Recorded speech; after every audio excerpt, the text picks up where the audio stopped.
sees Tassie hosting the Perth Wildcats. Now, there's not a lot on the line. Perth are locked into the top two. We know the JackJumpers will be in that play-in tournament, but it's still two teams with championship aspirations. In terms of a Sportsbet same-game multi, we'll include Cotton, we'll include Alex Sarr, of course, no Christian Doolittle, that's big, and Milton Doyle, but I do think Tassie will win on the home floor. Now, get your phone out, QR code, get this bad boy because you can be live at Caulfield to see Scottie Pippen and Horace Grant. That's as good as it gets. Get there.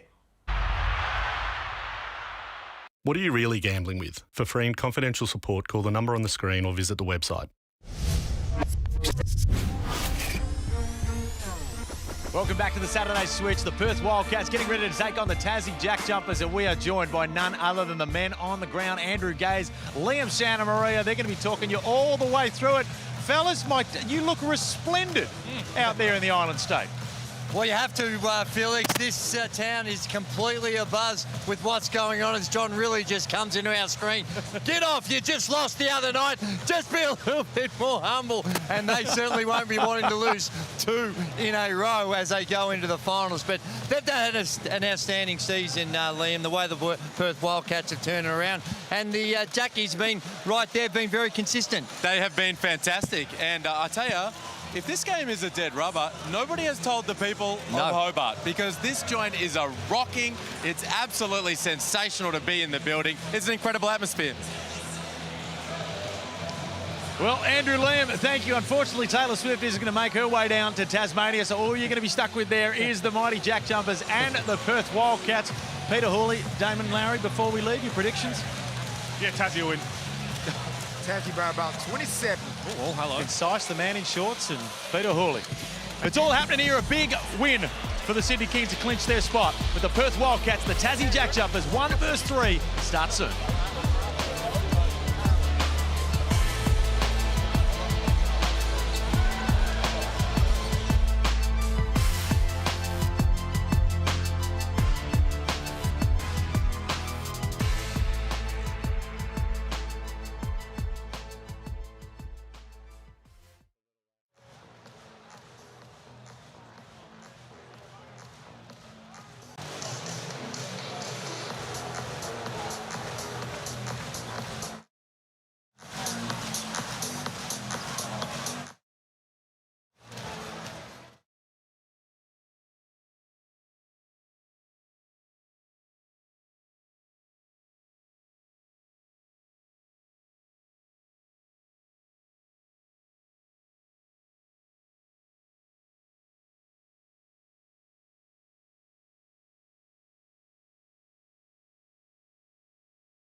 This program is brought to you by Hungry Jack's and Bunnings Warehouse.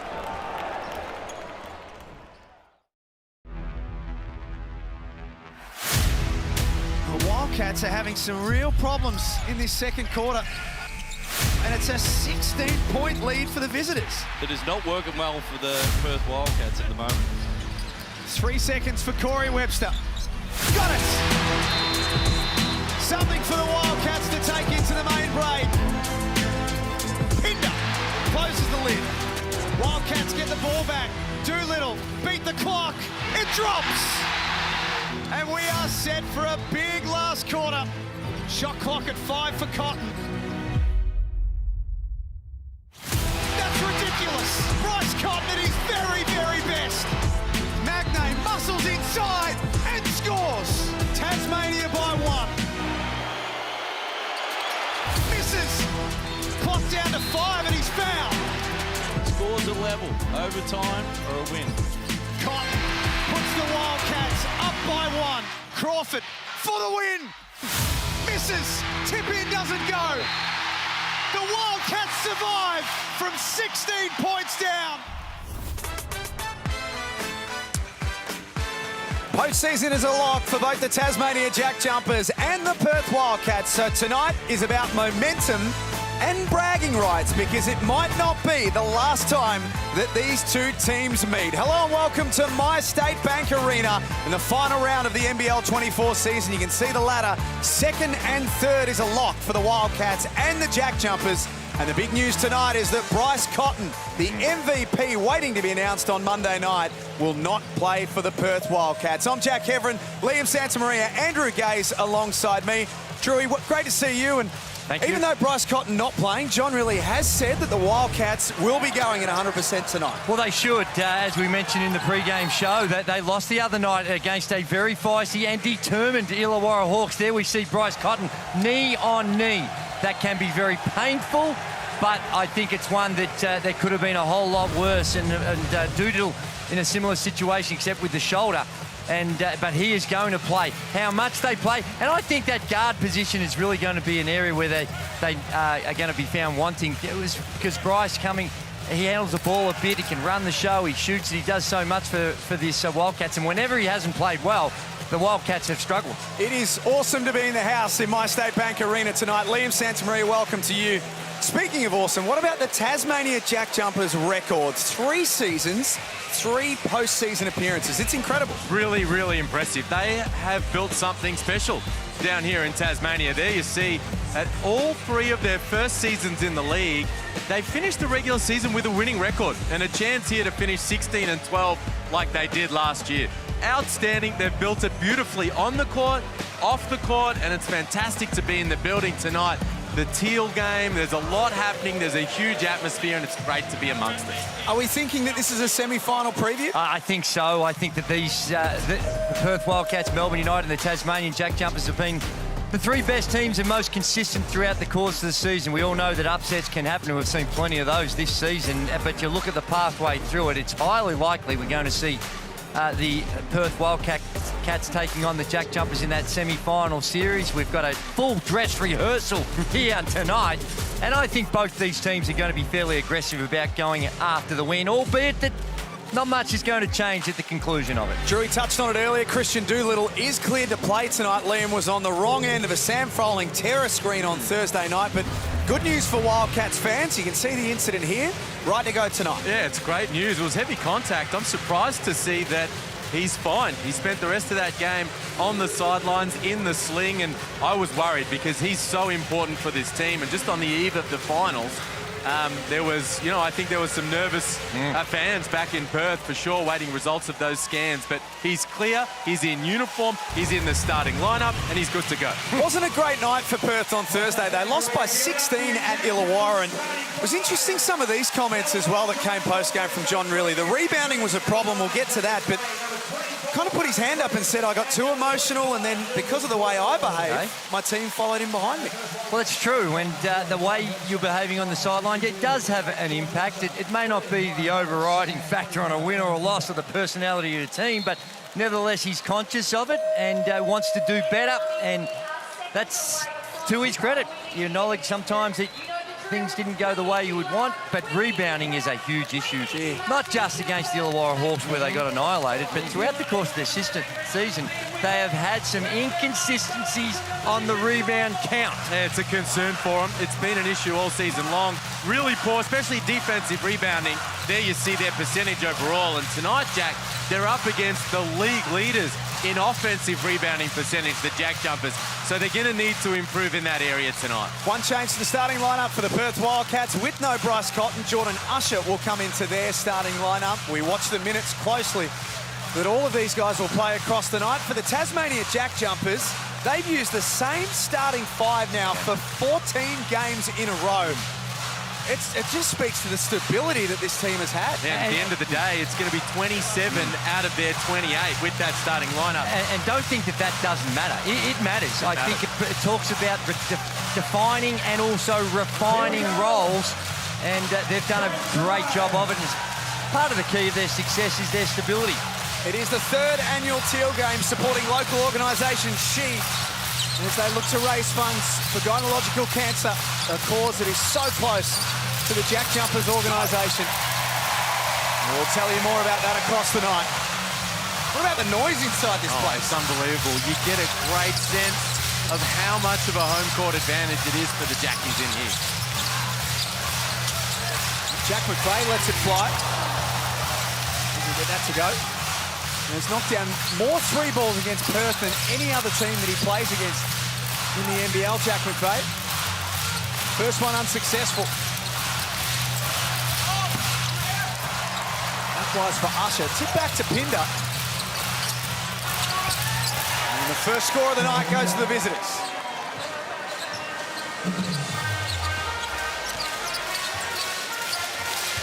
A better start for Keanu Pinder. Fouled out on Thursday against Illawarra. 10 points and the 1 rebound. That's better for McVeigh.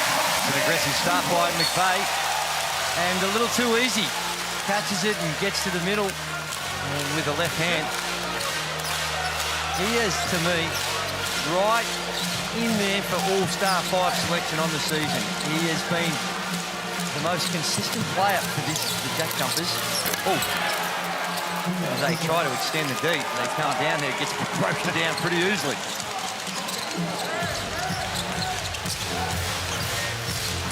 Just over a minute gone at MyState Bank Arena. Crawford with a party trick that almost came off. Tristan Doolittle looks to be moving just fine. Pinder steps up. 3 balls out of play. Well, they love to play with pace. They do. The Wildcats, the JackJumpers last in pace. First in offensive efficiency, though, so whilst they get through their stuff, they execute very, very well. With the Wildcats, they really like to push the rock and score early in the shot clock. After tonight, just 2 games left in the regular season. And both games mean a lot as far as playoff and play-in standings for all teams involved. McVeigh gets to a nice spot. Back-to-back buckets. So crafty. Always looks in control, and some of those shots he makes to look real easy, but they're not. And you're right, that pace of play here for the Perth Wildcats. We have got a good contrast where the Jackies coming down, a bit of flex action, a bit of floppy action, and a turnover. But you're seeing a highly structured JackJumpers against a pretty free-flowing, easy for some to say, offense of the Perth Wildcats. Webster on the move. Blocked by Marcus Lee. And last touch by Perth as well. Great defensive play. The last line of defence, Marcus Lee. Ty Webster has a size and strength advantage on Jordan Crawford. Lee at the back end of the defence sends him away. And when you get no let up too, when he checks out, you got Magnay coming in who does just as good a job of protecting the rim. Well, shot clock at 9. Billy puts the ball on the floor, lost the handle. Again, Perth tear down the floor to get to the other end and explore their options. 2 of 8 to start the game. McVeigh got Harris up in the air. Wide open Anthony Drimmick. Golden look goes begging. Great look from McVeigh. The handle from Doyle, great decision from McVeigh. Wide open look for Anthony Drimmick, who has shot the ball really well this season. There's a man who's shot it terrifically well year after year. 6-time scoring champ. He's going to make it 7 when this weekend is done. Just a precaution, we're told. He walked past the commentary desk about 5 minutes ago and just said, no, all good. Making sure we're right to go come postseason. Usher into the paint, tough finish. 12 points on Thursday night was pretty handy in their loss. Wildcats who lead by 2. Both meetings this season, as you saw in the opener, have gone the way of Perth. Both of those games in the RAC Arena.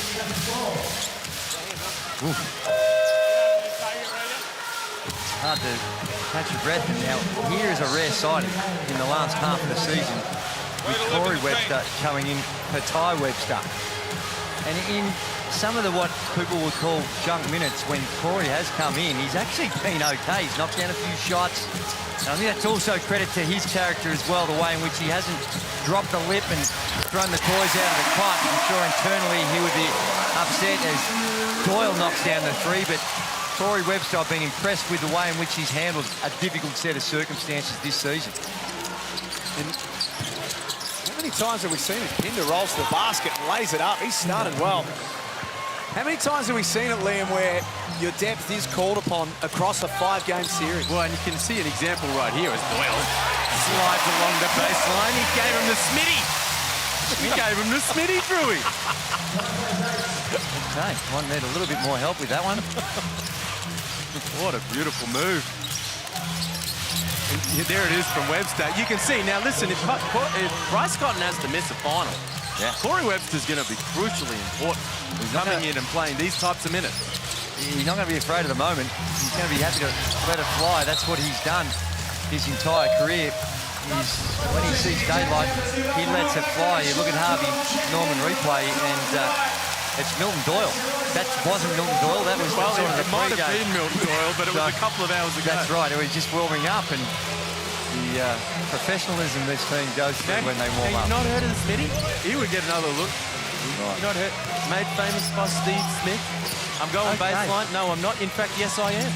Steve Smith of Atlanta Hawks, correct? Steve Smith. Not the cricketer, Drew. Okay, I thought this sort of crossover in sports. No, he was a star, Steve Smith. No doubt about that. Sean McDonald checking into the game. Standing off the bench, one of the leading contenders for 6th Man of the Year. The finalist for most improved last year. He's been tremendous, hasn't he? 2 years in a row. The Perth assistant coach is trying to call out the scout. It's so loud in here, they cannot be heard.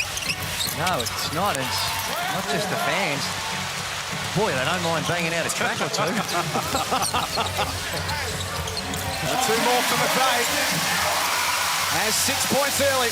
He's the game's equal leading scorer with Keanu Pinder. He's become such a terrific scorer, Jack McVeigh. Not just shooter, but he can score in a variety of ways, and an isolation scorer at that. Clock down to 7. Alex Sarr a long way from the cup. Trying to get to work over Magnay. Good deep. Magnay forced a tough look.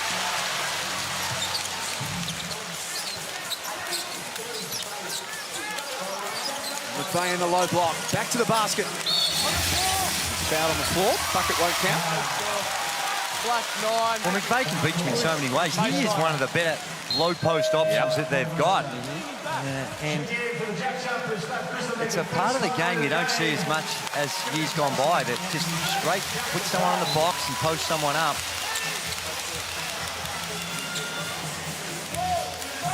Christian Doolittle come past us. Okay. Pass McDonald, the hands from Wagstaff. And it looked clean initially. Late whistle from Chris Reed. Wagstaff doesn't like it. Thought that was clean. As you say, it looked clean from this direction, but this man will magnate, Drew. Yes. What a second half of the season he has had. Top 10 in the league in rebounds. Yep. Now equal first in block shots. And we always know he's a force at the defensive end, but his development offensively, the threat he gives them as a roll man towards the rim when guys like Milton Doyle are peeling off, he's set for a big postseason. Well, he has, and he is. And you think back before he was playing with the Brisbane Bullets, before he went to the NBA, as we see the extended defensive pressure causing the turnover. But Will Magnay was starting to develop a perimeter game as well, knocking down the free ball. And he just needs to tidy up some of his free throw work, and he's still got a little bit of room for improvement, but he's had an outstanding season. Doyle turns the corner, up there for Magnay.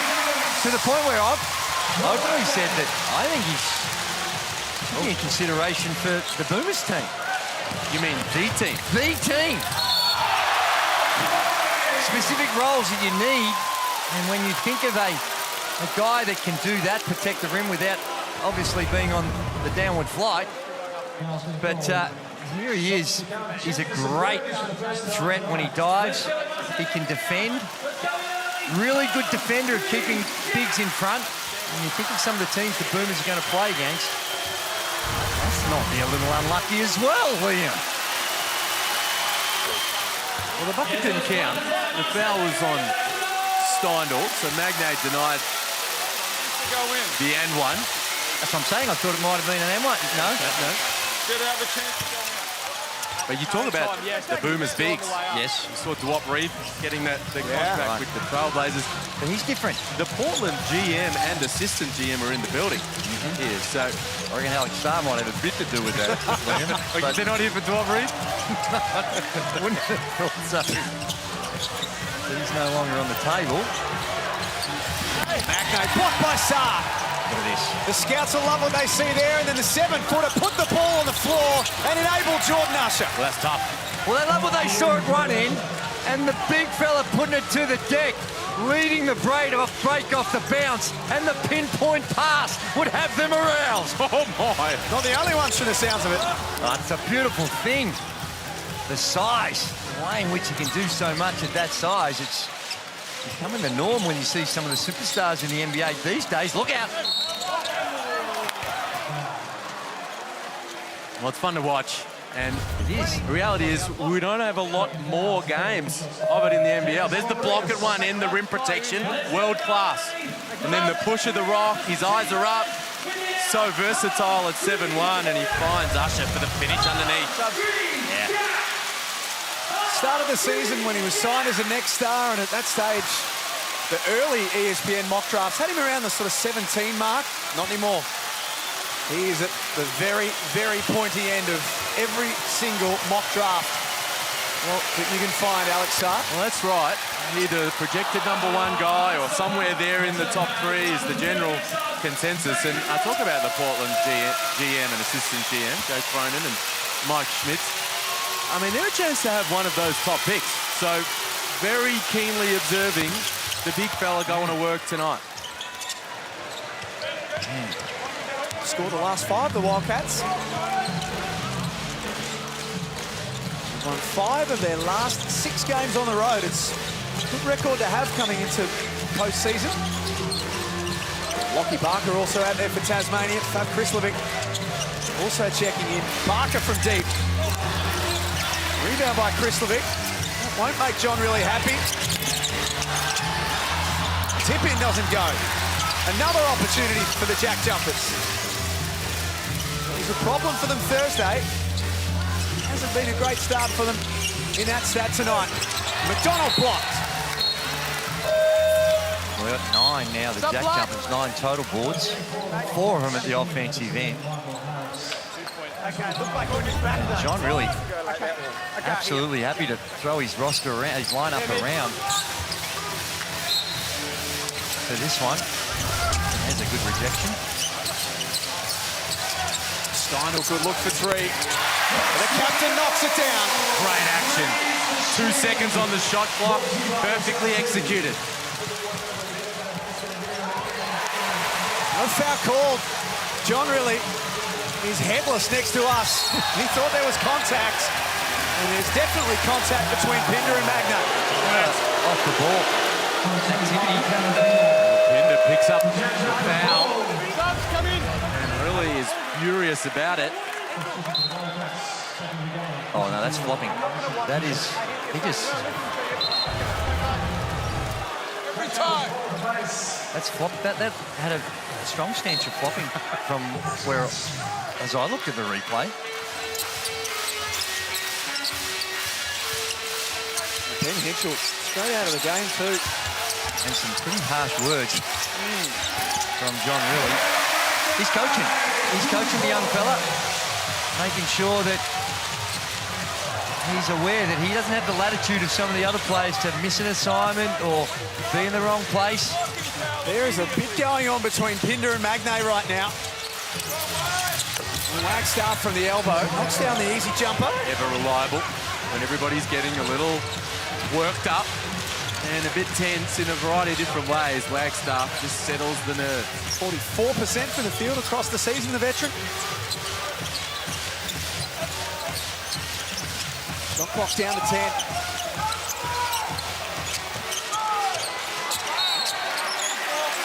Foul on Wagstaff.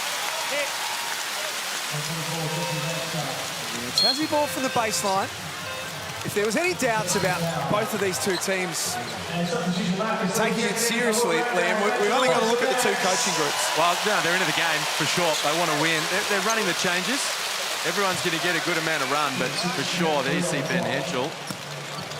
He's going to need to bounce back in the second quarter. Sean McDonald drives high off the glass. Tough finish. Shot clock has been switched off. Two contrasting styles that have taken this first quarter just to try and figure each other out. Webster takes a look at the clock. Must shoot. Got it to go. At the quarter-time buzzer, Ty Webster knocks it down. And it has been a ferocious start at MyState Bank Arena. 22 apiece. It's quarter-time on Saturday Night Hoops in the Hungry Jacks NBL.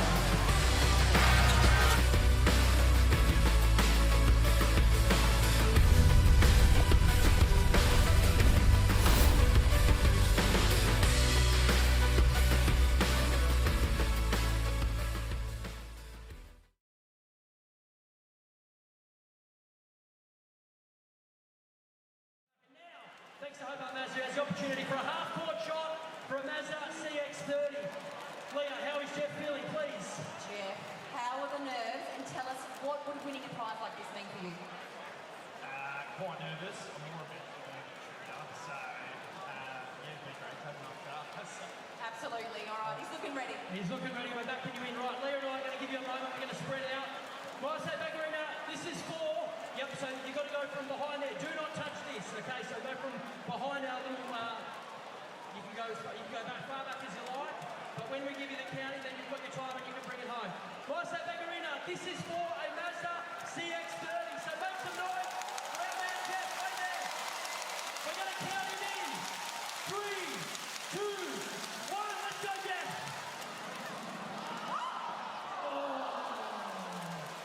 Bella, turn around here, Bella, turn around. Hey, come in the middle. Unfortunately, it's not one where we can give you another go. There's a little bit at stake there, but mate, thanks so much for playing. We appreciate you got on the Facebook page and answered, which was wonderful. Hobart Mazda, shout out to you. Thank you so much. Let's get into the second quarter.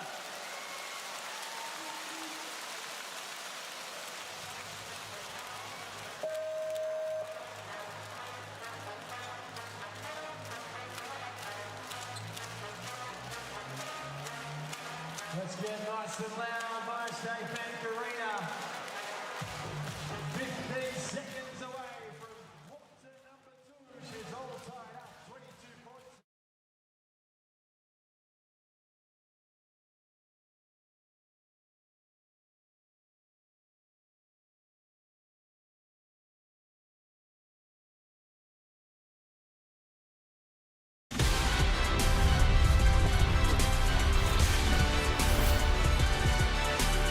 Second versus third going head-to-head in the last Saturday night of the regular season. It's 22 apiece between the Tasmania JackJumpers and the Perth Wildcats. 6 points to Jack McVeigh, 6 to Alex Sarr and Keanu Pinder. Been a very interesting first quarter. Andrew Gaze. It certainly has. It's got a real playoff intensity about it, albeit that we all know that the positions aren't going to change. I think officials put the whistle away on a couple of ones that perhaps we might have seen fouls called earlier on in the season, and it's been an entertaining, exciting brand of basketball. Steindl has that one rattle in and out. Christian Doolittle, maybe 8 minutes in the first quarter, so no signs of that issue from Thursday night with the shoulder that we spoke about pre-game. Ring number 1. Jordan Crawford tried to pull the chair. Jordan Usher finds the funny side. It's funny, we talk about the Perth assistants yelling out the scout. The JackJumpers, they execute so many plays. It's a team that you can really scout well against, but their ability to communicate with their players on the floor right now is hampered. Nice hands from McDonald. Stripped it away from Webster. Jimmick is fouled hard. He is in the back. Just a neck snap back a little, but you're right with the execution of the plays. but it's not. It is easy to scout when you know that they're coming, but they wouldn't have had a lot of time. They would have focused their energy on that Illawarra game, and they would have gone through the tape. As we take a look at the replay here, Webster just gets him right in the back, just off balance, and goes to apologise straight away. But there's that many plays. You sit down, you watch them on tape, you go through them, and you show the players, and you tell them how you want to play it. But in the heat of the moment, for them trying to recall what we went through at 12 o'clock at lunchtime in the video room, not always that easy without the on-court practice. They probably had a walk through and would have gone through it, but it's one of the advantages that JackJumpers have is that they're so disciplined on the offensive end. When you have a team that can't prepare and knows every little wrinkle of every set, they can pick you off. Talking about Jordan Crawford before, only the one field goal attempt in the first quarter. High volume scorer across the season, averages 17.5 points. Ty Webster. And that's the advantage we're talking about, and he's looking to exploit it. If he can get a step on Crawford, he can overpower him towards the rim.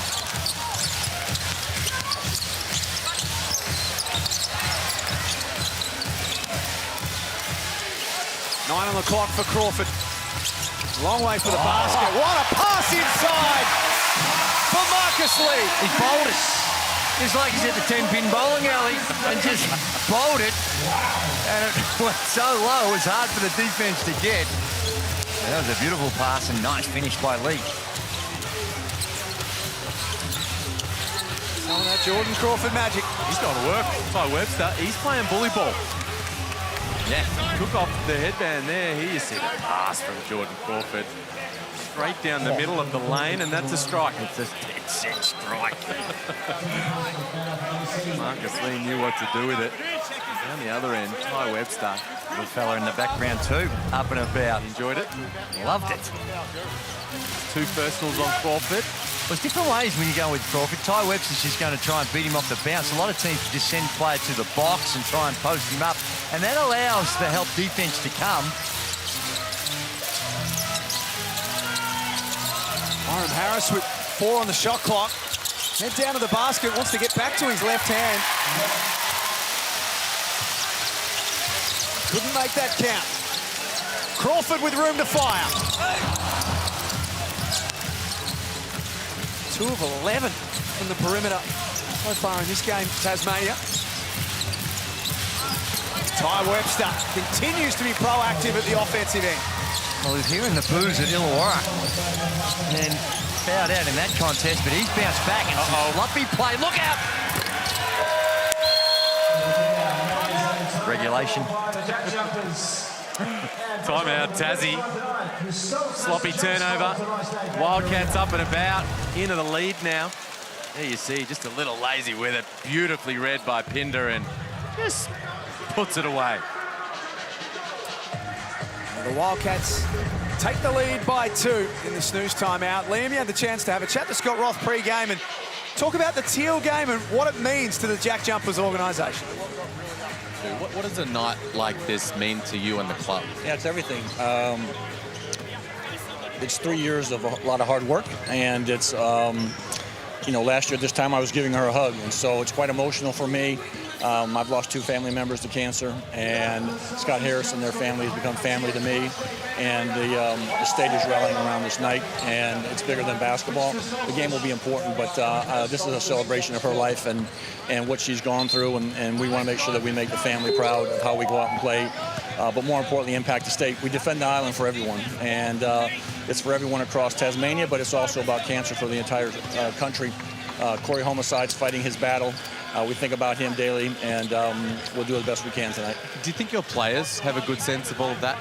They have a very good sense of it. You know, it's been close to our heart for the last 2.5 years moving into this game, and our players know exactly what this game means to everyone here in the state and the pack, that the JackJumpers can impact a game like this, and the infancy of this franchise is really, really exciting. It's a very meaningful night for the Tasmania JackJumpers. They lost Joe Harris, who's such a pivotal part of the organisation last April in her battle with gynecological cancer. That was her husband sitting in the stands tonight.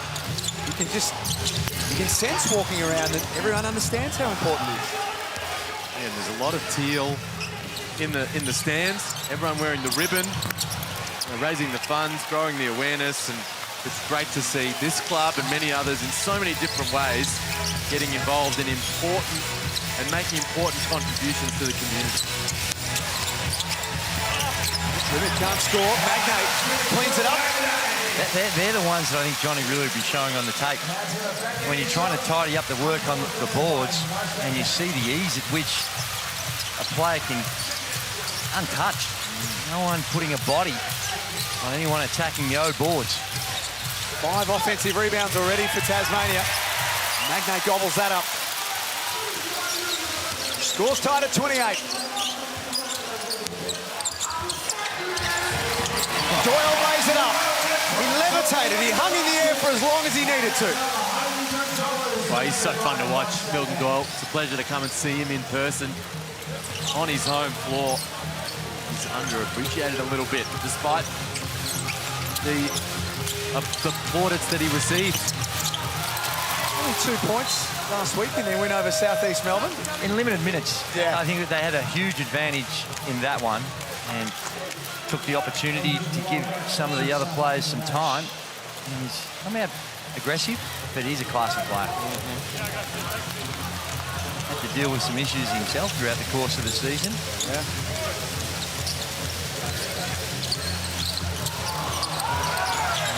Usher almost came up with it.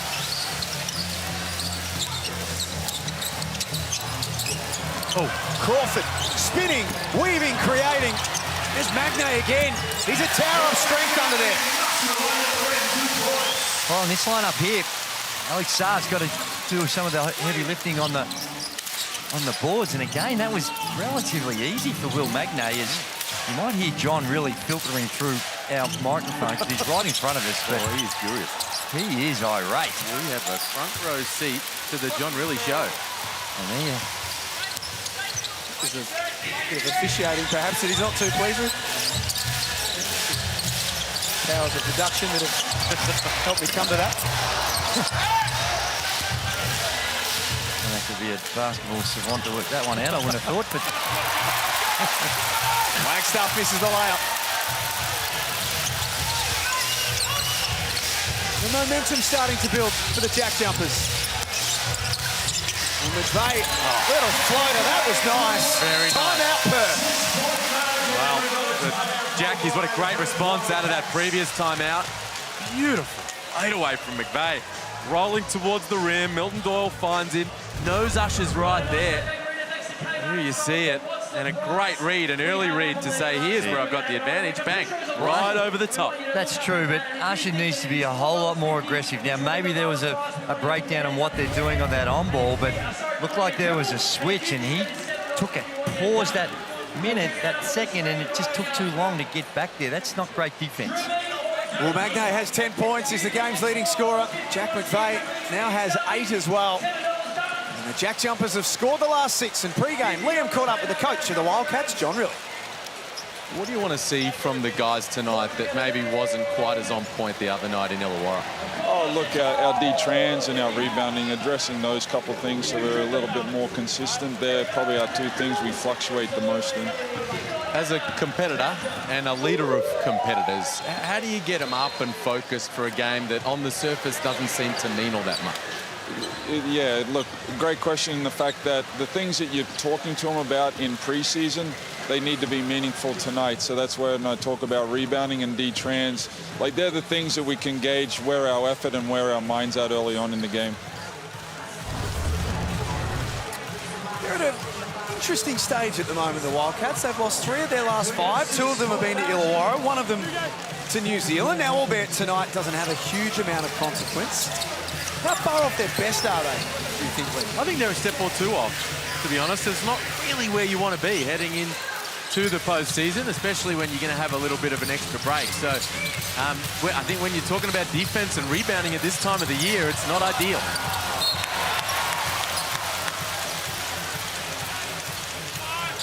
Would it annoy John really more, Drew, that defense and rebounding, a lot of that is they're effort-based? Yeah, I'm not... Performance measures? I think that we've seen you don't have the record the Perth Wildcats have unless you're playing with some effort.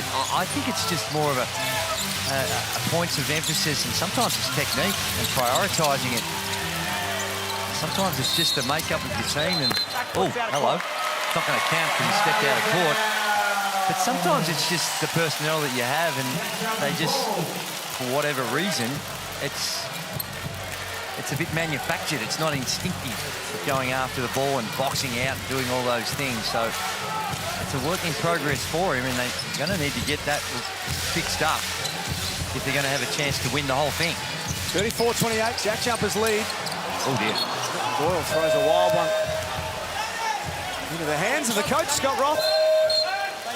You see Scott Roth there wearing the teal polo. The coaching staff and a whole bunch of people in the stands repping the colour. It's really cool to see all the Wildcats rocking, a lot of them, rocking the teal socks as well. Ben Henschel has got them on. Every Wildcats player on the court, bar Alex Sarr at the moment, has them on. Actually, David Aquera's just checked in as well, but it's great to see. Usher is bumped. Bell and Marcus Lee.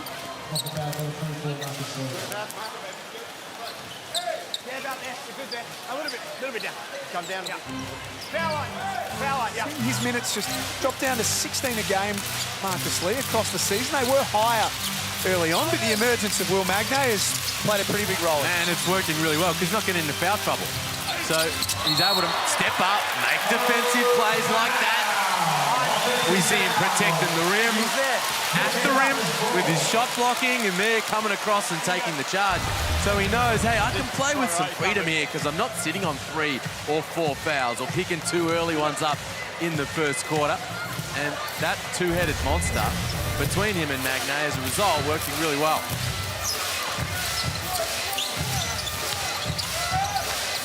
You have just joined us, no Bryce Cotton tonight for Perth.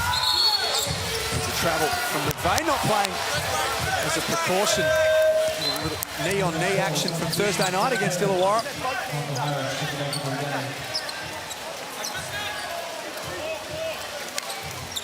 Oh.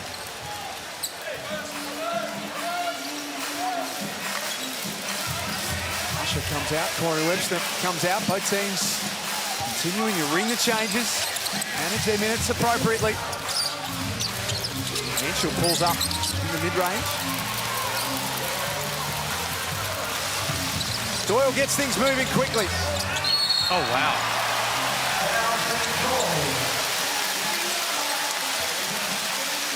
He did a good job there.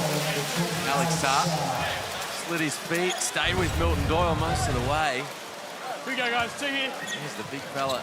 It's a tough cover. Turn direction. A little bit of contact there, and it's all ball. I think it was more of a push than it was with the hand, and no ball talk. Jack, I'll let you take that over. Well, I actually want to ask you, of course, tickets are on sale. He's coming to Hobart, the No Ball Tour, Melbourne and Sydney as well, but Scotty Pippen was in the house at the Phoenix and Sydney game, and I can't help but notice that you were kept away from him. Put me into another state. I'm going to be doing some work with Scotty while he's here, and that connection and that bond we made, glad that he's asked for my service. I had heard rumours of a restraining order, just didn't realise it was a different state that you needed to be in. Luke Longley, Horace Grant. It'll be a memorable night, no doubt about it. Magnay takes one look at Aquera and says, no way. He's laughing at him. He said, I'm not sure if you've read the scouting report, but I send that sort of stuff away. We did. And straight away, John really, he wants to have a chat about it. Calls a timeout. The reach and the athleticism and the smirk. You've got to have a bit of arrogance in the right proportions, and I think he's got that right proportion of it, that confidence and self-belief. It's a beautiful thing. One of the leading shot blockers in the competition, Will Magnay. Snooze timeout, 36-28. JackJumpers lead over the Perth Wildcats. We mentioned earlier this afternoon the Phoenix hosted the Sydney Kings. It's been a cruel summer for the Southeast Melbourne Phoenix, no doubt about that. 122-67 was the margin in that game. They got absolutely spanked. Hey, it's been more than a cruel summer. They tried to shake it off, and they weren't able to get it done at all. Let me guess, now they've got bad blood? There's a lot of bad blood that's going on, and they're hoping for some blank space next year just to get it all done. And I tell you what, Joey, the Phoenix... They're looking for their love story. And they're turning to the Brisbane Bullets, the Phoenix, and they're saying, hey, don't blame me.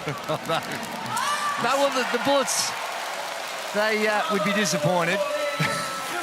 I thought we did well there, boys. So the moral of that story out of all of that is that Sydney have clinched their final spot. So they will be there. Got you. No. It's just a question of where they finish. The moral is we love Tay-Tay. That's the moral. That's what's going on right there. Next Sunday in Sydney, I'm going. Looking forward to that. Great stuff. Henschel off the inbound. He's looking to get some things going. Ben Henschel, for sure. He's not being shy. He's 0 for 3 right now. Being aggressive, that's how he goes about it.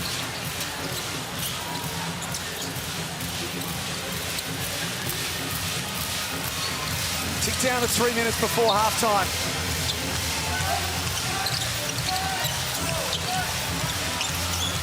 Last 3 or 4 minutes, they've just gone to that middle on ball. They've found something they like, and they're sticking with it. Henschel downhill. Take it through, Will Magnay. Left that one short. Sure, that's the shot John really would have been hoping for. In the context of what's happened, there's a significant run right here for the JackJumpers. 0-4 for the night so far, Henschel. Not that time from Doyle.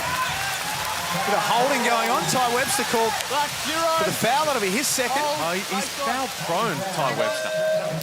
He's had 4 fouls in each of his last 3 games where he's been pretty quiet. That's his second personal right there. And he just gives up some fouls where you probably don't need to. And as a result, you know, he often has to spend some extended periods on the bench when he's so important for him out there on the floor. Something for him to tidy up entering into the postseason. Stays out there.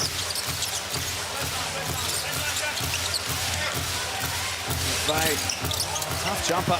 Myron Harris gets the credit from the coach on the sidelines. Did well defensively. Saw the spin and over the top of Magnay. That is nice. Well, that's the type of thing that's going to get the NBA scouts really excited. Just the body control. This is a big guy. What is he, Liam? 212, 213? Is he that big? 7'1", 7'5" wingspan. Right. So to see the body control, once he starts to refine his shot, gets a little bit more consistent of that, all the other pieces are there, and the DNA is extraordinary. Going to have a long, successful career in the association, Alex Sarr. We've got a little bit more time to enjoy him here. And enjoying Jack McVeigh. He's enjoying the leniency that he's getting from the Wildcats. He's got 10 points and is now the game's equal leading scorer. Well, they do such a great job, the JackJumpers, of finding the mismatch, staying patient, working together. And they get McVeigh down low, and here they force the turnover.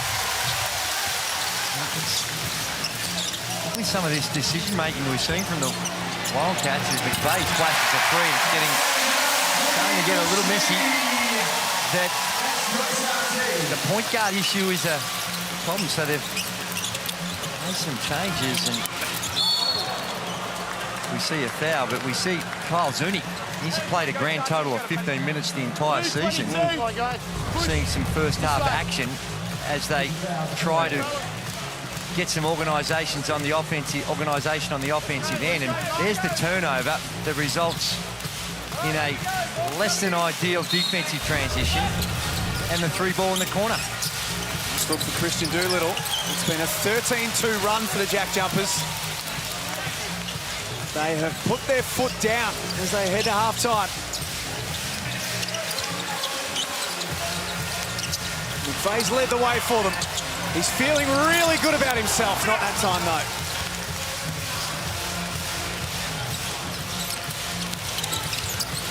Magnay with another one.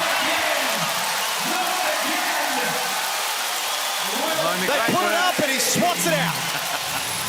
In the great words of Corey Homicide Williams, stop coming in the paint. I think you still got to get there. You just need to have a greater awareness of where Will Magnay is hovering around. And he's in the game, Drewy, and in this type of mindset, you might want to pull up. This is Simon Dwight type. Oh, goodness. Shot blocking. Second of the night. Steindl pulls up in transition. 14-point lead to Tasmania.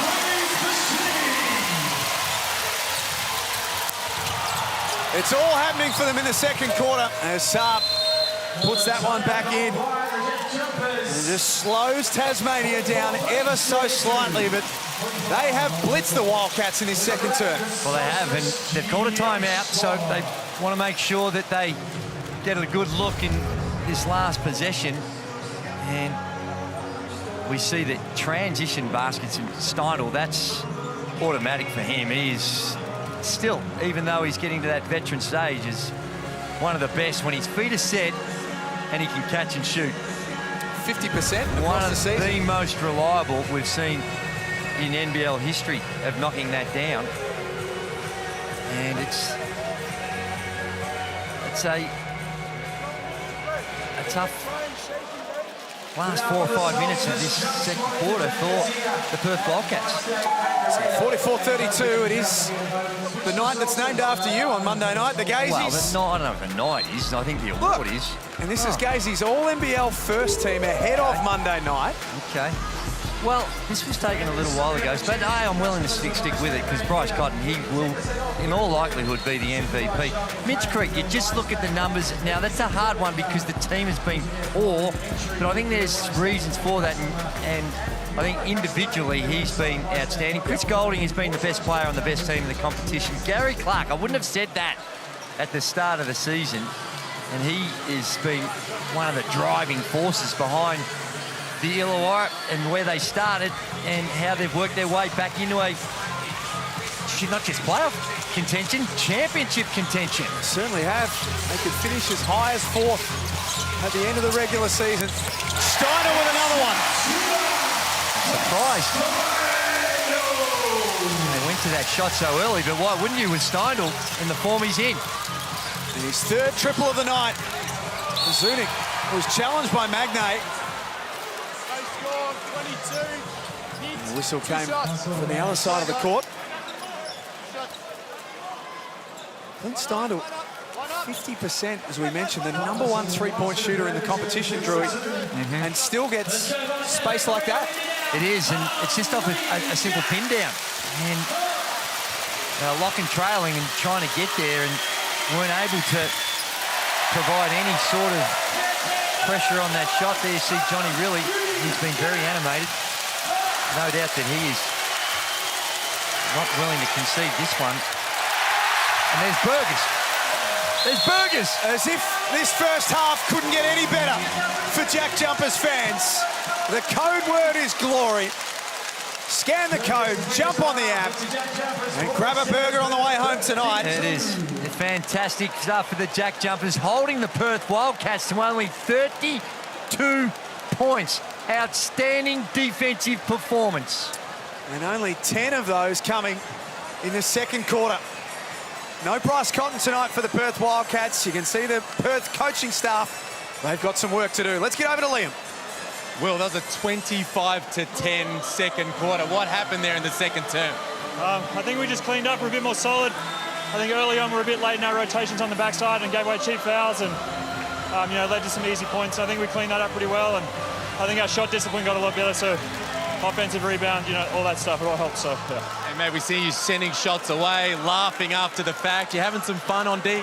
Yeah, I mean, like I said all year, I'm just grateful to be out here running around again, and to be able to block some shots is always nice. But I think we're rolling, so it's always fun when that's happening with a building like this going off. More of it in the second half, mate. Good luck. Thank you, mate. Appreciate it. Great first half from the JackJumpers. 47-32 is their lead at the main break. The halftime show's coming up next. It's Saturday Night Hoops on the Apple Isle in the Hungry Jacks NBL.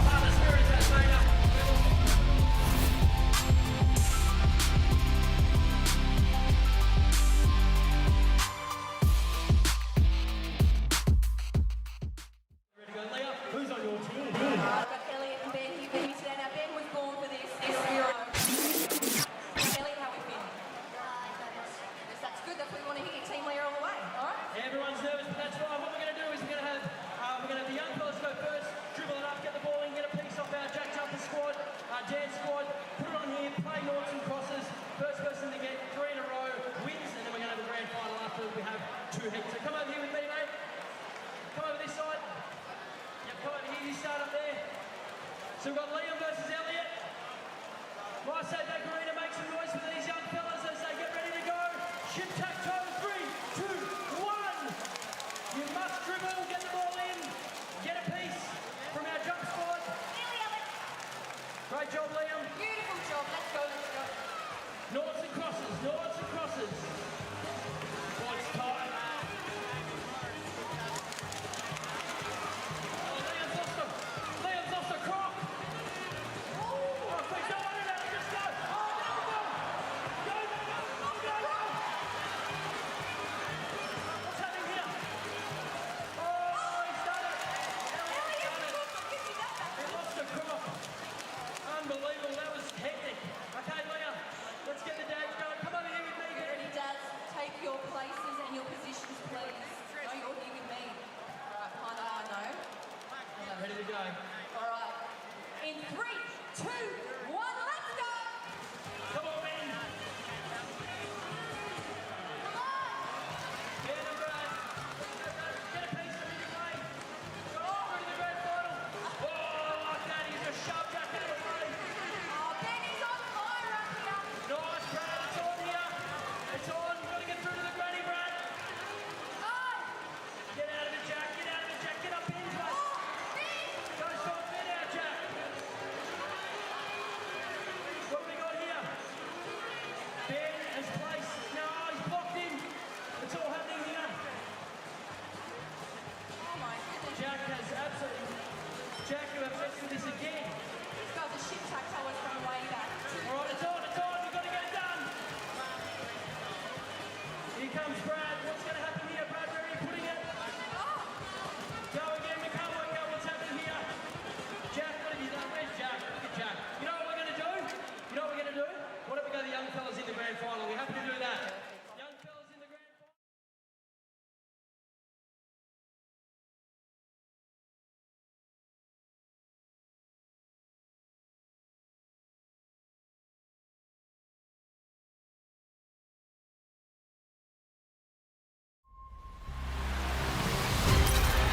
We're going all the way to the end. You wouldn't have it any other way. Fans on their feet at John Cain Arena. Loose ball. Wagstaff comes up with it. 7 seconds. Jordan Usher. A dagger. Right through the heart of Melbourne United. Clock stops with 4.9 remaining. In this last quarter, he has stepped up big time. Big time. Final play of the game. Delamidova drives. Lays it out. Game 1. Incredible drama. You wouldn't be dead for quits. Don't go anywhere. We are headed to overtime. Just dunk it. Bang! Just like that, the Wildcats season is back on track. A showpiece of this league that the entire world is seeing right now. Where else would you want to be?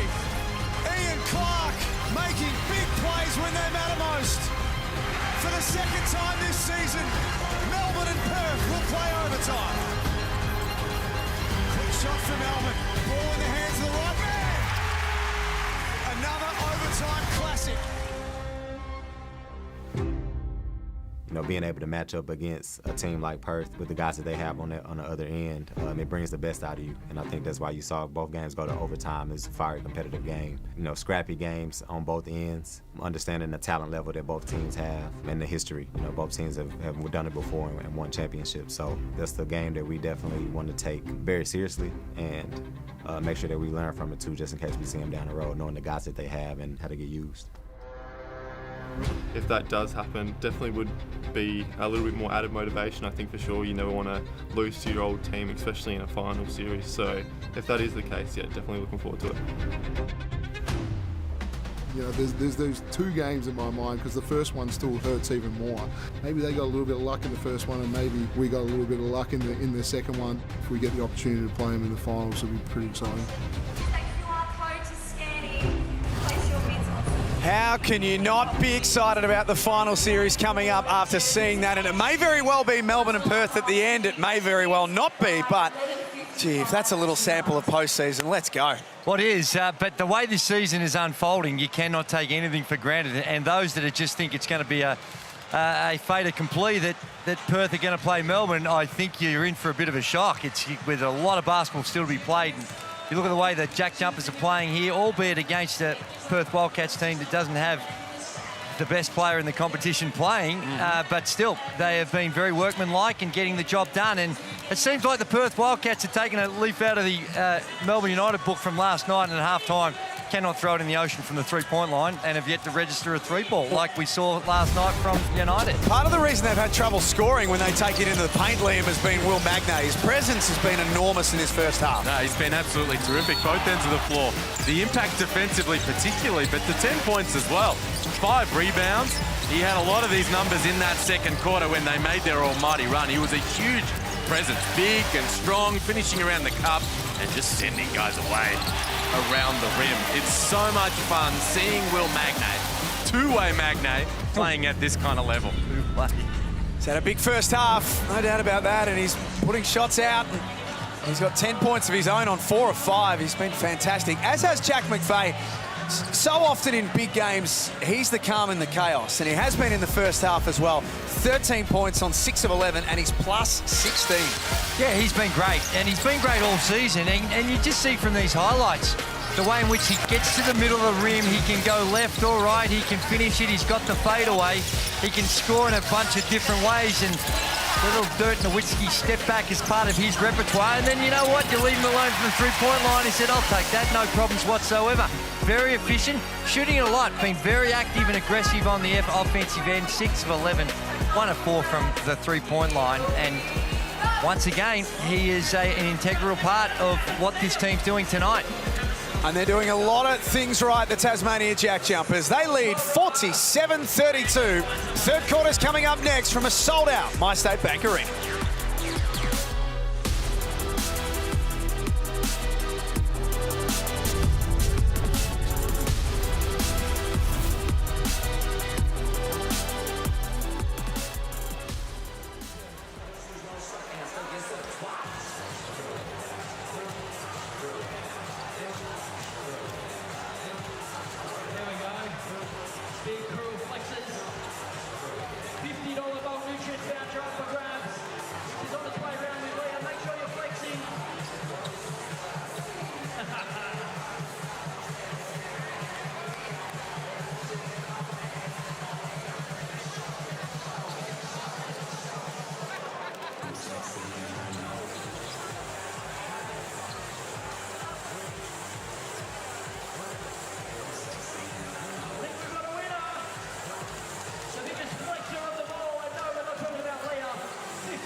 Bunnings is backing the next generation of bowlers. Today we're going to have a heap of fun. We're at the Sandringham Sabres. The St Kilda Sabres put on a show today. These bowlers from Redlands came out to see us a couple of weeks ago. They're huge basketball fans. Today we welcome the Blackburn Vikings down to John Cain Arena. It's the boss man, Charlie! Bunnings Warehouse done an amazing job getting all these families along, having all the kids there, 3,000 over the season, 14 games. Just being a part of it is going to be really special. We're just returning the favor. We're excited to see their moves. Let's go, buddy! Yeah! Hey! What up? Hey, mate, so give me some love, brother. Fuck it! There it is! One day I'd love to play for the Cairns Tigers. What are you guys most looking forward to when you come to an NBL game? To see how you guys play. Good job, everyone. Great job. Great job. High five. Keep up the work. 1, 2, 3, let's go! 3, 2, 1. Isn't that fantastic? And a massive thanks to Bunnings. The Backing Ballers program has given thousands of young hoopers across the country the opportunity to experience an NBL game day with their families, and they can also support their favourite team. A wonderful initiative. It certainly is. It's fantastic and almost like the joy of walking into a Bunnings and tucking into one of their sausage rolls. Sausage rolls? Sausage rolls. Sausage. Well, they got sausages in bread. They got a pie warmer at your... No, you get the roll. You've got the real fancy Bunnings, Steve. There. Bit of onions, if you get the real good ones. Very nice. Stay off the pastries, bro. Meanwhile, these Wildcats, yes, they need to find something from long range. Now, time out here from Scott Roth. He's going to go to the coach's challenge. 12 seconds into the third quarter. Gee. Unprecedented. He must be pretty confident. What was he called, Jack, if you can help me out there? Sorry to put you on the spot. You sort of lost me at sausage rolls, to be honest. So we're just getting confirmation. It is a coach's challenge. Gee, that's an unusual usage of the coach's challenge, but I guess you're really concerned. Now, Scott Roth is concerned about anyone hearing what he's got to say, so he's just covering up his microphone there because he might have had some words to say after that first possession, perhaps. So the call was a block on Jordan Crawford.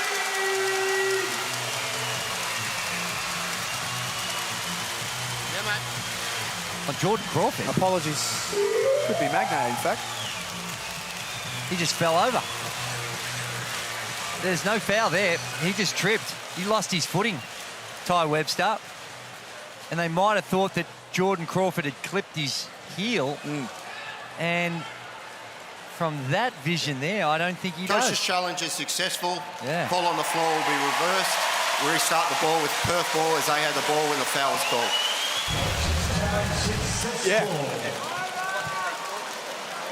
So it was called on Crawford as Gazy just explains that to John, really. Oh, yeah. Well, really thinks that it should have been a foul on Magnay. Said, how could they not see it? It was on Magnay. Crawford back to 2 fouls. A delayed start of this third quarter. Well, that is an interesting offensive set. We go to Ty Webster down low, and he throws an arcer over Drimmick. Looked like a foot violation. It was nice for the Wildcats to see that go through the net. I tell you what, though, they're 0 for Saturday from long range. Are they ever? 7 attempts in that first half. Now, of course, no Bryce Cott. Well, that's true. And last night we saw Melbourne United. They were 0 of 16 before they hit their first free ball. Magnay fumbled that on the roll to the basket. Usher starting tonight without Cotton. Goes through contact, no foul. Early on in the game, we saw a lot of floppy actions, some flex actions, and side to side. But since about early in the second, they've just had a heavy diet of middle on ball. And that time they were going to it again. And you just can't let Milton Doyle walk up and step into a three. But they've had a real focus of just getting to a middle on ball and playing out of it. Doolittle wide open. Make that 0 from 8 from long range for the Wildcats.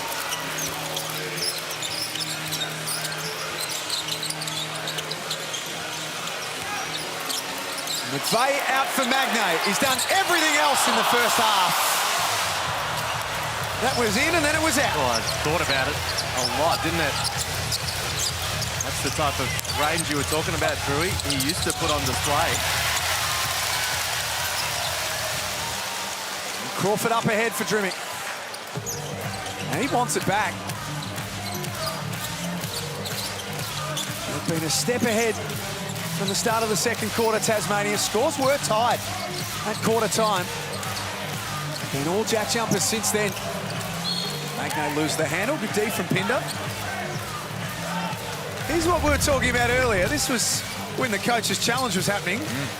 Drewy took the headset off. Just forgot we were on air.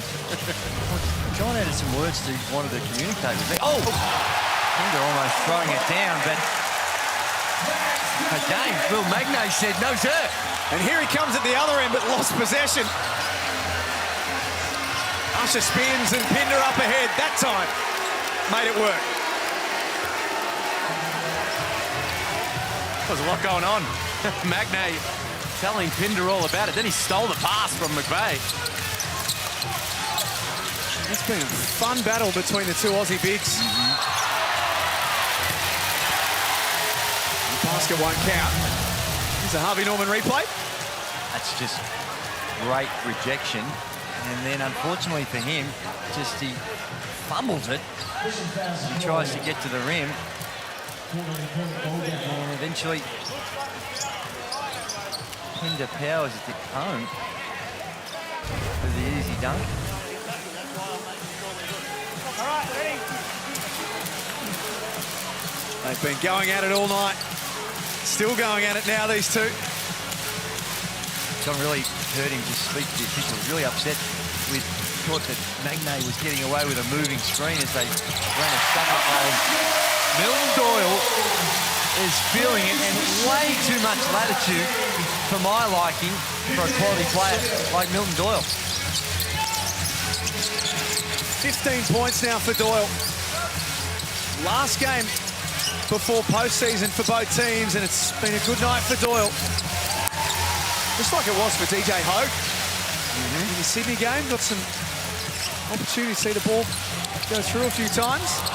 And with these Wildcats struggling to score, Corey Webster, I think this is his time. He was in and out, knocked down a shot in the first half. He's just claiming that he's going to get 10 shots up. Those two little knocks down one. But in all seriousness, well, he knows. It's required right now. They're just struggling to find regular scoring options and any sort of fluency in the half court in particular. Oh dear. Byron Harris checking in. Excuse me, fouling.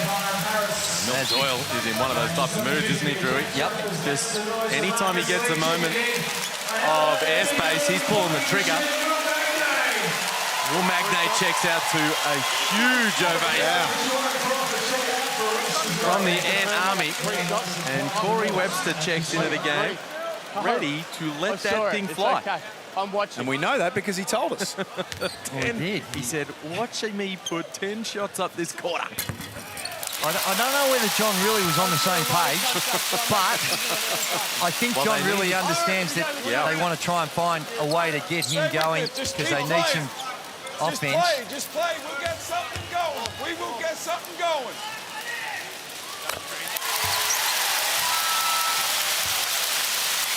They've scored 16 points across the last 14 minutes of game time, the Wildcats. And credit the JackJumpers for their outstanding work at the defensive end. But without Bryce Cotton on the floor, they're rudderless right now offensively. And if you go back over the season early on, Bryce is struggling and the Perth Wildcats struggled. It's almost as Bryce goes, does the Perth Wildcats. That's a heavy burden to carry. Although he carries it very well. Harris unsuccessful. Doyle marches down the floor, has 17. And that one won't count. He was feeling it. Jordan Doyle. There we see the little maestro on the bench, up and about. Trying to provide some advice for his teammates as they come off the floor. Oh dear. Oh no. That's suboptimal from the Wildcats. Ty Webster just put a little too much on it.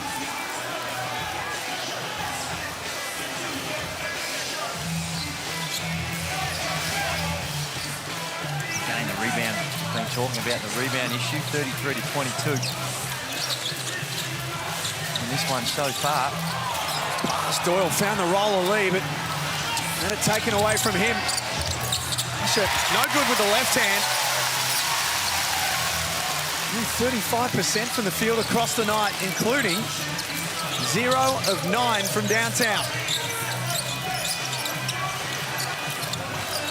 McVeigh likes the look of this matchup as he isolates Webster and lays it up. He does a great job there, McVeigh, of avoiding the shot blocker. Alex Sarr was lurking.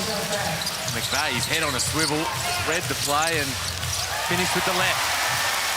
Turnover number 10 for the Wildcats. Well, it is, and they had 5 at half-time. So they've had 5 already in this quarter, and we're only a little over halfway through it. Now, the good news for the Wildcats is the Jackies have been pretty generous as well. They've had 4.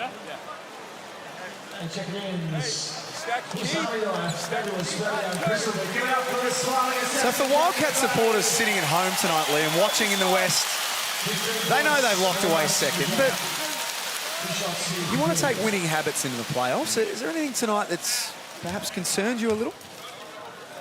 Well, I think the main thing is that I think we know, the Red Army knows, this team knows. They're built around Bryce Cott. Yep. And in fact, they found success this season when everybody started to appreciate that, and they worked out how through guys like Hiram Harris, and Jesse Wagstaff, and with Usher coming off the bench, they could really focus on playing through Bryce. So it's always going to be tough when he's not out there on the floor, because this is not how they're used to operating. And you're coming up against a team in the JackJumpers who, you know, if you're off your game in any way, shape or form, they will come in and cut your throat. And that's what's happening in this one. It's on the ground, watch the knee. You've got it on the ground. Every time they've made a mistake, Perth, they've been punished by Tasmania. Thank you. Green 13 with the knee. Black ball. That time, they tried to blitz the on-ball, and they were able to find the mismatch, but heads-up play by Sean McDonald, just sacrifices, commits a foul without it being unsportsmanlike. They just play with such high basketball IQ, JackJumpers, at both ends of the floor. Well, they're turning it over, but the intent most of the time, what they're trying to do is really good. Is Webster just powers his way to the basket. Easy 2. JackJumpers are the number 1 offensive rating in the competition. That time, turnover. Number 2 defensive rating in the competition. That's a good profile to have. There's one of the 10 that Webster wants to get up this quarter.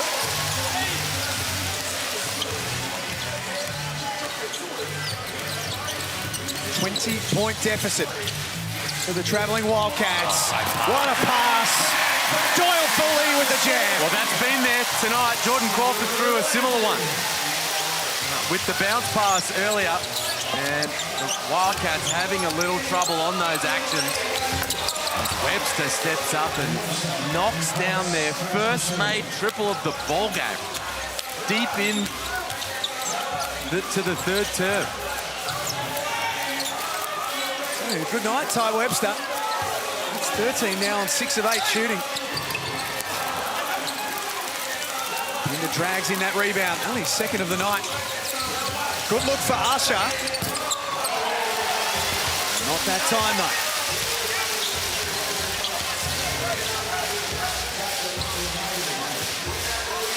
3 minutes to play in the third quarter. JackJumpers well and truly in control of this game tonight. presence from Saar, and then Liam Webster get a little caught up. Jackie, you good, guys? You got it, buddy. 24. Yeah, I've got the same. Really 24. Hold. Good D from the Cats. They've got a couple of stops here in a row. They got a little tangled up underneath. Webster. They're both holding each other. And then it's the swing by Lee that ultimately gets the call. But they were tangled up early. Could have gone either way early until Lee just had enough, I think. That last look from Usher from long range, man, they really needed that. They were building a bit of momentum. Probably would have been a timeout. Scott Rock. Then they piece a couple of plays together to get something going. Saar on the move, extends. We haven't seen Jesse Wagstaff in this third quarter at all. In fact, he's played only just the 6 minutes for the night. Might be a quiet night at the office for the veteran. Steindl couldn't get his shot away. 3 seconds to work with for Krislovic. He found a way. They're one of the better teams when it gets down to that last 6 seconds in the shot clock. The Jackies able to be in the right position. The floor, more often than not, is really well spread and that gets down to that last 6 seconds. And Henshaw just comes down and blazes away. He's not having a good one. It's been a challenging first professional season for Ben Henschel. A bright talent with a lot of potential long term. Oh, my word. I like the look of him. He's got a real bright future. Just hasn't been able to get him the ball. Looked a little rushed with some of his shots this evening. There's that double team that we're talking about. They get into their rotations and very rarely do they get burnt. That's a tough shot. Green 24, get the elbow. Shot. Lee picks up his third. Talk about the JackJumpers season, Liam. They've had... There's the NBA. Let's talk about the JackJumpers season in a minute, because they are two very important gentlemen. Well, there's the GM on the left of the Portland Trailblazers, Joe Cronin, and the assistant GM, Mike Schmitz, formerly of ESPN. And of course, this is an organisation in the house to see this man, Alex Saar. And they have, of course, they drafted Rayon Repair last year, gave him a guaranteed deal, and they just signed Duop Reef. They have an appreciation for what's been going on here in the NBL. Yeah, and keeping a very close eye on the big fella. I reckon there's a few others as well that have going to express some interest. You throwing your hat in the ring? No, I think he might be just a little bit beyond that, but he's a quality player. But it's going to take him some time. Yes. If you think of the NBA and where he's at right now, he's still a very young man. Eventually goes the way of Perth Wildcats, but I don't think NBA teams are expecting him in that first probably season or two to come in and have an immediate impact. It's going to take him a little while. His body, Green 20. shot. Hold. But gee, the future looks bright. How are we going with that invite to the green room as well, Liam? As general manager of the Next Stars program, surely. I've been refreshing the inbox. Guerra rolls to the basket. Pass a little hot to handle. McDonald flies to the other end. They've had some turnovers this quarter. The Jackies are up to 13 now. 13 turnovers. 20. And at half-time, they had 5. Very unlike them. An issue for Perth, whilst they've churned it up a little bit at the defensive end, they just haven't been able to cash in all that much. It's been a 13-point quarter for them after a 10-point second term, and as a result, they just haven't been able to cut into the margin. You booked the Globetrotter tickets for the Santa Maria family. We'll be there. We are going to be in the building in Melbourne. The kids are psyched, Rui. As they should be. Great night's entertainment. I tell you, if you haven't, get the phone out, scan the QR code and get your tickets. Now there's a breakdown you don't see very often from the JackJumpers. Just missed assignment on the box out on the free throw. They scored the last 5, Perth. A little bit of positivity heading into three-quarter time. Albeit a big gap. Crawford steps back on Aquera. Haven't seen a lot of him tonight. Rebound, Krislovic. He can't score from underneath either. Aquera pulls up from a long way out. And that's Tasmania, who remain in control on Saturday Night Hoops, 64-48. We've got a quarter to play here at MyState Bank Arena.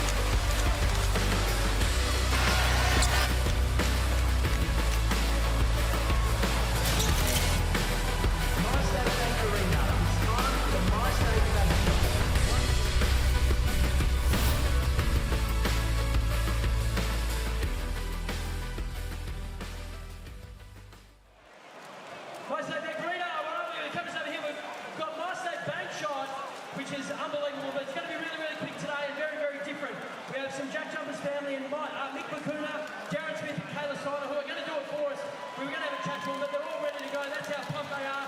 $50 from every ball that goes in goes to the She Foundation, which is going to be incredible. And they've all got the opportunity for a bank shot as well. Are we good to go? With the net, we are good to go? Okay, let's go first. Kayla, take us away and let's go. You got a minute. 9:50. Yeah, come round. You boys come round and go to the next ball as well. Everyone just grab the ball and go. Yep. Let's get it behind the MyState Bank Arena. Let's get that. Make it some noise. Keep going, because then we get to the back shot. $50 each. Hope someone's counting, because I'm not, but then about 30 balls go. Right, bank shot team, no. One each for the bank shot. Right, the ball must hit the backboard. Go first, Royce Darren. MyState Bank Arena making some noise for our JackJumpers family here. Down the noise. Oh, is that a go? And Kayla, have a go while we judge if that 1,000 counts. Oh, we're doing the 1,000. Looking for MyState Bank. Can't see them. Where's our camera? I'm going to say we're giving it. I don't care. I'll put you over here next week. But about $1,400 MyState Bank to the She Foundation. Thank you so much for our JackJumpers family for playing.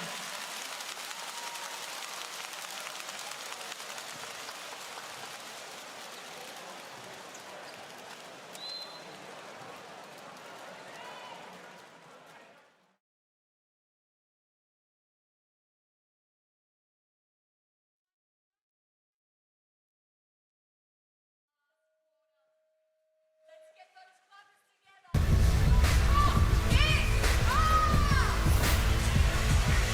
16-point lead to the JackJumpers at three-quarter time at MyState Bank Arena, 64-48. They've been in control pretty much all night long, and for the Perth Wildcats, only 26 points since quarter time. The absence of Bryce Cotton really being felt at the offensive end. Yeah, it's hard work offensively. They're just not knocking down shots. They don't have guys just making plays and ticking the scoreboard over. 35% from the field and just 1 of 14 from long range. That was a poor third period by both these teams, particularly with the turnovers. Both teams coughing it up. That's not what you want to have going into it. It's going to be a high-intensity playoff series. Dinder and Magnay at it again. Both out there to start this last quarter. Magnay knocks that out of bounds. That blitzing up, you can see how high that Wildcats are getting pushed out of their offense. And ideally, want to be a couple of metres lower than what we saw in that last possession. Oh, dear. And Magnay with a steal. And a little win in that individual battle also. Doyle blocked by Doolittle. Good play defensively. He was out of bounds. Well, defensive plays at either end of the floor for two guys who I think are going to get some votes in Defensive Player of the Year. Polling But the Gazies, of course, coming up on Monday night. Now, I think Shahili's probably the leading candidate there, but man, Christian Doolittle, the work he's done for Perth this year, and Will Magnay making a statement tonight about his defensive impact as well. Oh, my word. But not only does he protect the rim, you saw the work even when Isaac Humphries come to town here. The way he slides his feet, any of the bigs that can put it to the deck, he can slide his feet, keep people in front. Sixth Man of the Year candidate, Will Magnay? Yeah, absolutely. Right there, some elite defense by Doolittle. He's a lockdown guy. When he really sets his mind to it, and I tell you, we talk about that potential matchup, Melbourne United and Perth in a championship series. Doolittle guarding Matthew Dellavedova was an ace up. It's on Riley's sleeve. Doolittle guarding any one is going to be tough for whoever he's guarding. His versatility.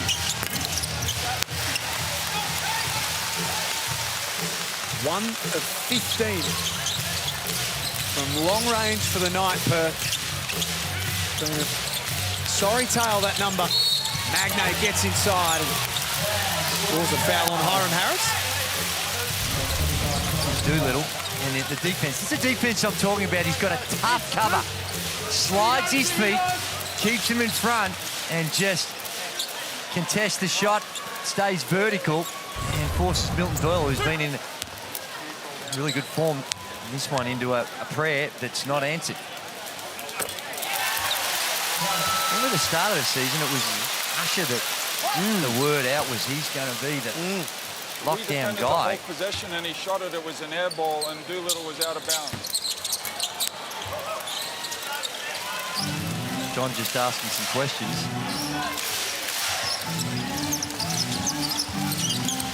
You also have another chat to Drew.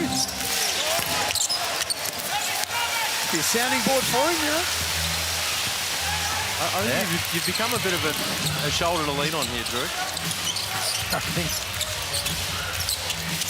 right now, he just wants an ear and someone prepared to listen. Not getting the type of feedback from the officials that he would like. That's one of your great strengths, Andrew, is you're such a wonderful listener. Unfortunately, Melinda doesn't seem to agree with that.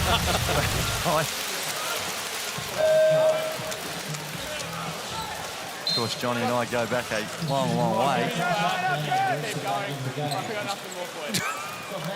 He was not the sort of thing I'd repeat what he said on air. It was private and confidential conversation. But Johnny and I go back a long way. Great respect for what he was able to do as a player. Gee, he's love of the game. Oh, he was a worker. Wasn't blessed with elite athleticism, but gee, he could shoot the ball. Something is you. I have to check for you. Oh.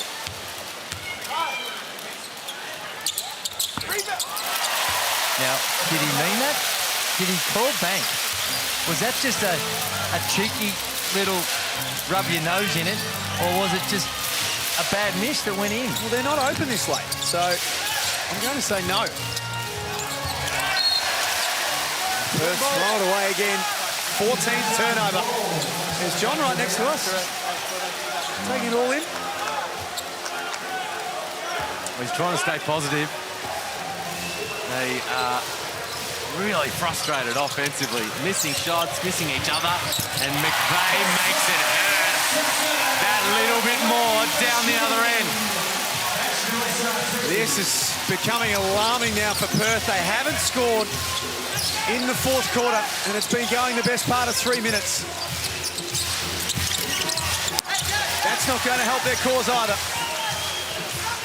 No, and what this again highlights their reliance on Bryce Cotton. Now, stating the obvious, but gee, it's been glaring. Good for Great. 25-point lead. And My State Bank Arena comes alive. It's a Saturday night party on the Apple Hour.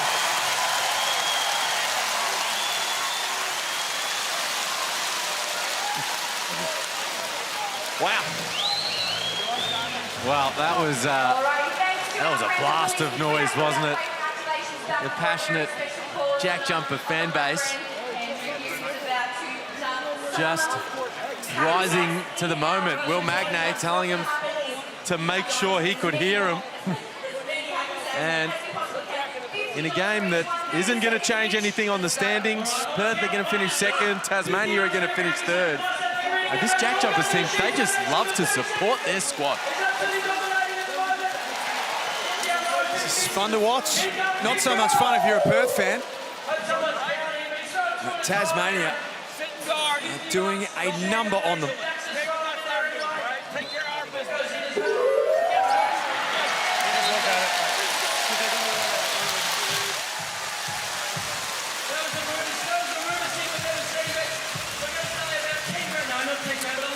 Great to have your company for Saturday Night Hoops at MyState Bank Arena. Tasmania all over the Wildcats now. Harvey Norman replay. Raining threes. First Jack McVeigh. And in the next possession, he very easily could have let fly again. But defers to Milton Doyle. And that's the ball movement, the teamwork, the unselfishness that this JackJumper team excels with, and it resulted, Drew, in just a roar of appreciation from the crowd. And they should, and Will Magnay just saying, hey, that's not good enough. Please pump it up. Perth have only scored 48 points for the game. A reminder, they averaged 94.8 per game across the season. And they're continually giving the ball straight back to the JackJumpers. Jordan Crawford's really the only one that hasn't joined in the party. He's 0 of 7. He's yet to score in the contest. McVeigh in the corner. Not a mile away. Usher takes it to the other end. Draws a foul. It is an incredible atmosphere inside MyState Bank Arena. It's our first time here tonight in the venue, so a big thanks to the Tasmania organisation for making it happen, because it's pretty squishy inside this place. Well, it is.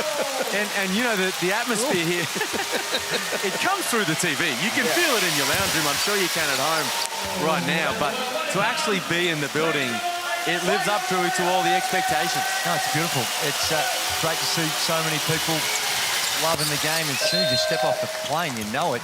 You've got the big JackJumpers, welcome to JackJumper Town, or whatever it says at the airport. And then you walk around the streets here, and if they know you're playing, it's got anything to do with basketball, they want to stop and talk about the JackJumpers.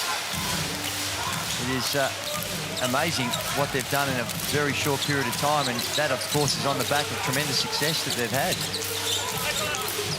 3 seasons. 3 straight times they will be involved in postseason.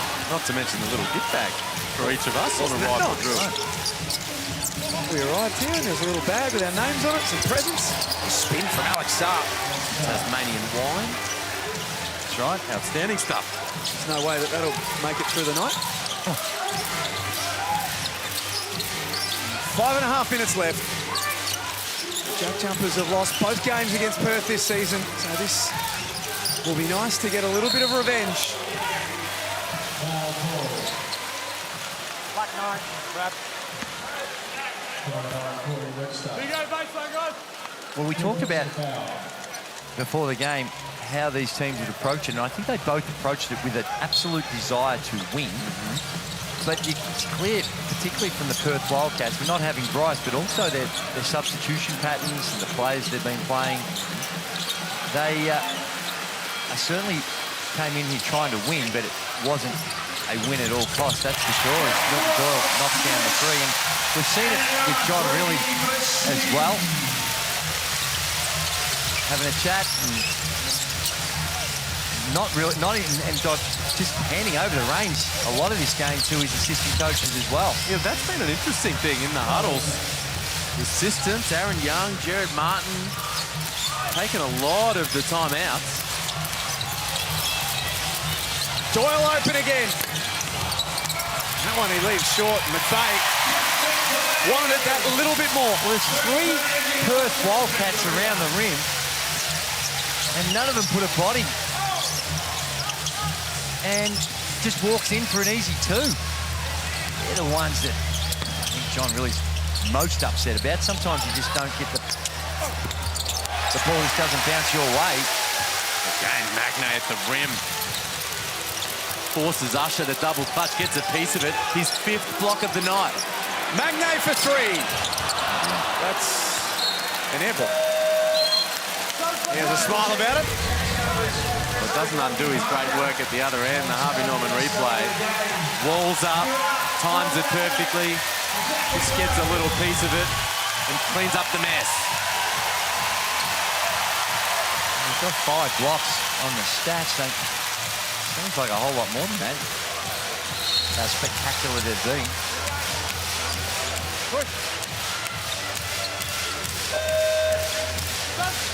So the rebounding count, it was a massive problem for them on Thursday. Now, we mentioned that this game didn't have any huge consequence, but rebounding has been a problem for Perth all season long. Is it a worry come postseason? Yeah, it is a worry, for sure. And some of it is the body, some of them is the desire, some of it is the technique. Actually turning around and blocking out and getting a body on those guys as Saar lines one up and drills it from long range.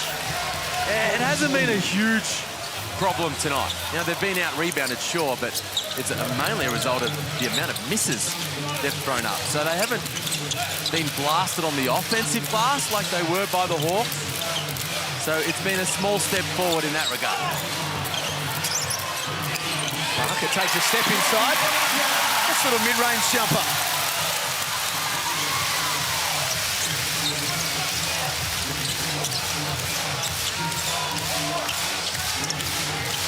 To 57. It's been a very polished performance by Tasmania. Michael Harris, that jump shot looked nice. Well, these are much-needed 4th quarter points. Grummick scores that. Good whistle, because there was a hand on his back. It was smart by Grummick because he went back into Saar. He knew he had a shot block up. So he didn't go to the front of the rim. He went back into it. And the local favourite, Jacob Richards, checks in for the 2nd time in his NBL career. This young man is a fantastic story. He'd been practicing with the JackJumpers over the last 2 seasons. They'd been begging them for an opportunity. Played NBL 1 with the Hobart Chargers, won the Coaches Award, and now he's in the big leagues. And the beautiful thing about that for Richards right now is that there's a full 3 minutes on the clock for him to play with. They haven't let him down. Sometimes the Stars, they let the scrubs down. No, I shouldn't say scrubs. No offence taken. Well, another, they spoken like a starter. The rookies. Okay. No, because I've said this before. I can't tell you how many times Dave Robinson, Tim Duncan, and Steve Kerr, I was a scrub on the bench. And just when you think that you're going to get some playing time, they just go walkabout on you and they don't close the deal. Jared Bairstow also in. There's Jacob Richards. You may as well come and join us for the last couple of minutes, John. It's tight, but we'll fit him in.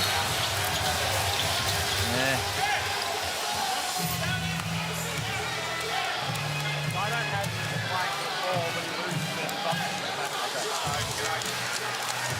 Point of contact, right? But for me, there's no play on the ball. There's a reach from behind. If you've got contact from behind, the reach, upgrade it to unsportsmanlike. Yeah, okay, no problem. Unnecessary. Unnecessary. 15, unsportsmanlike. Tom Vodanovic called for the unsportsmanlike foul. There's coach and captain. Unnecessary contact in transition. He reaches from behind, and there's a bump and a grab. It's not a breakaway foul, it's an unnecessary contact. Different criteria, Mark. With the explanation there from Chris Reed. Yeah.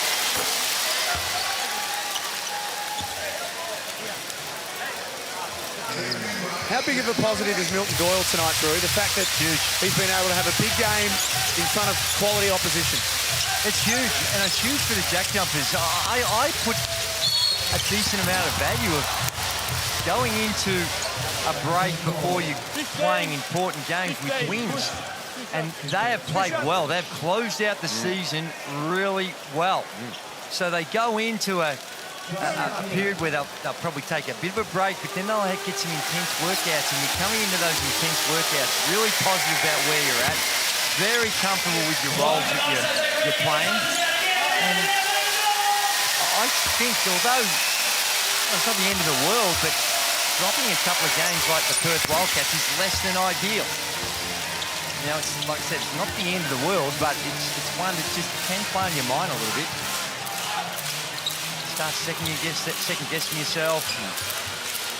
Clearly, they need to get someone on the Bryce Cotton's knee. Make sure that he's okay. Bogdanovic in a low block. Swing to Fabian Krislovic. He steps out of bounds. Well, I don't think it comes as any surprise to anybody, does it? That with Bryce Cotton out, this Wildcats team struggles a bit at the offensive end. Not to this extent. Well, 64 points. Well, against the top two defense, on the road, they've been completely shut down.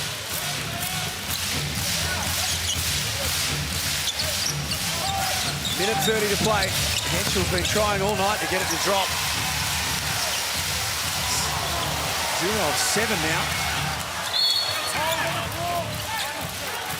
On the flip side, you talk about the momentum towards the finals.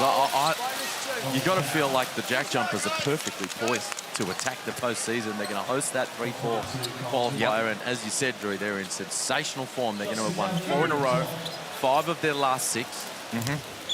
It's the margins, Liam. I think that's the other thing for Tasmania. 21-8, 23-27, and at the moment it's 19. Oh, they're in the best form of, I think, any team coming into the finals. There's Bryce. He's been sorely missed tonight, but man, they're not going to fear Perth, Melbourne, Illawarra, New Zealand, anybody, especially on this home floor, where they feel like they're going to just come in and take care of business. But Liam, Jack's probably got it there in front of him, but their road record as well is really good.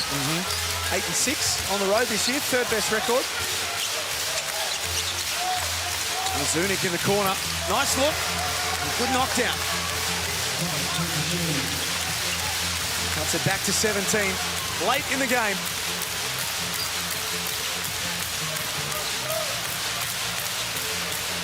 These two teams can rest up. Perth have secured second spot, so they will wait and see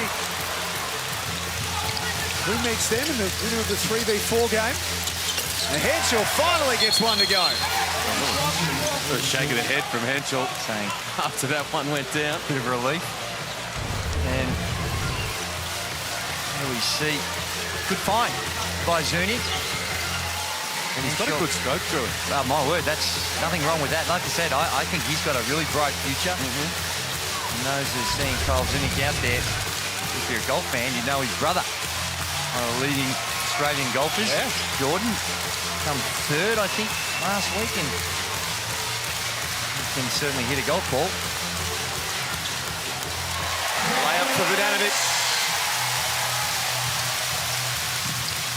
Handy little late season addition, Tom Vodanovic, just in case. It's Henschel. Nice off the spin. Puts another couple on the board. And it's been party time pretty much for the entire second half at MyState Bank Arena. And now the fans stand as one. This JackJumpers team will be headed to the postseason once again. And they are in the right form at the right time. 5 of their last 6 games have been wins. And they punished Perth on their home floor tonight. There must be like point something of a second. They just got to throw it in. Let one of the cameramen shoot it. There you go. Now it's all over now. 86-72 is the final score. A polished night from the JackJumpers. It certainly was, and once again, we can't help but heap praise on Scott Roth, the entire JackJumper organisation, and what they've been able to achieve. They're going into this playoff series as one of the favourites, as Liam mentioned. Right now, is when you think of the form of all the teams in the competition, the JackJumpers would be very much top of the table, and it's going to be a fun playoff series for them. They'll get a bit of a break, and then of course they'll got that very important 3 versus 4 contest, and at this stage, we don't know who's going to be in 4. That's the interesting part. Let's have a look at Scott Roth. He gets over to the Harris family, and look at what this game means. This family has been a massive part of Tasmania from day one. And we heard in the interview with Liam that he made sure the players understood the significance. He made sure they understood what they were playing for, and the team has responded. Well, that's right, and that's the culture they've built here. It extends beyond just tonight and the work they're doing for ovarian cancer. Right across the community, they have embraced themselves, and they've got some values that they should be proud of, and that stuff does transfer. It transfers into your attitude and the culture. There's Scott Roth going off and showing his appreciation for the fans. It's a beautiful thing.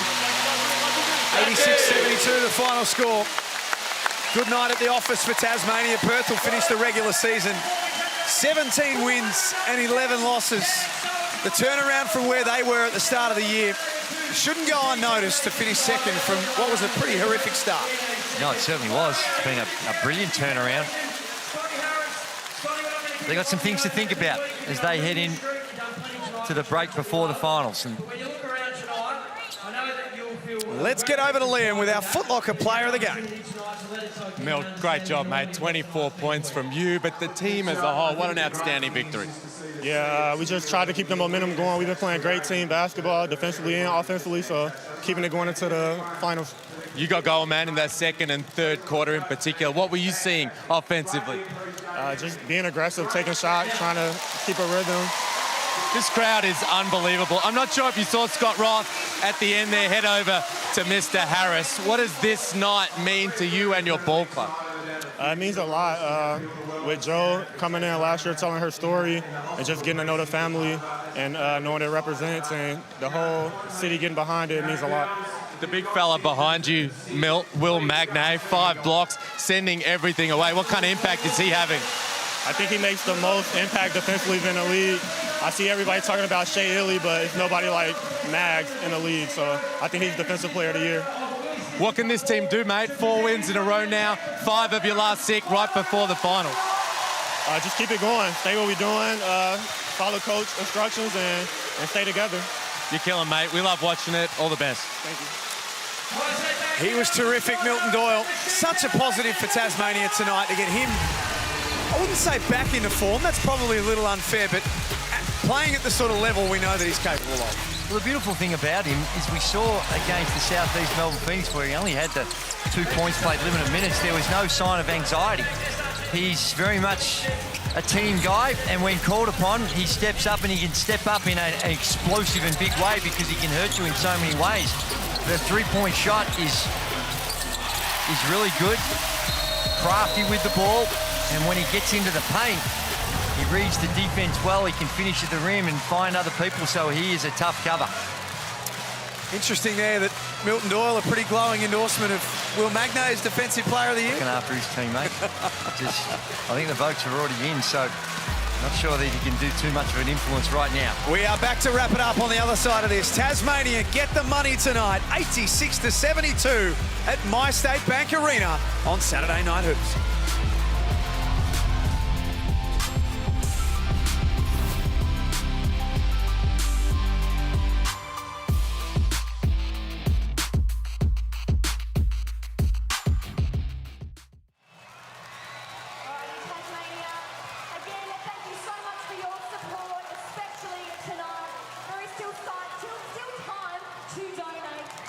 QR code on the screen right now. So the auction is open.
Jack Jumpers finished the regular season on a winning note. Really, really good effort. 86-72 is the win.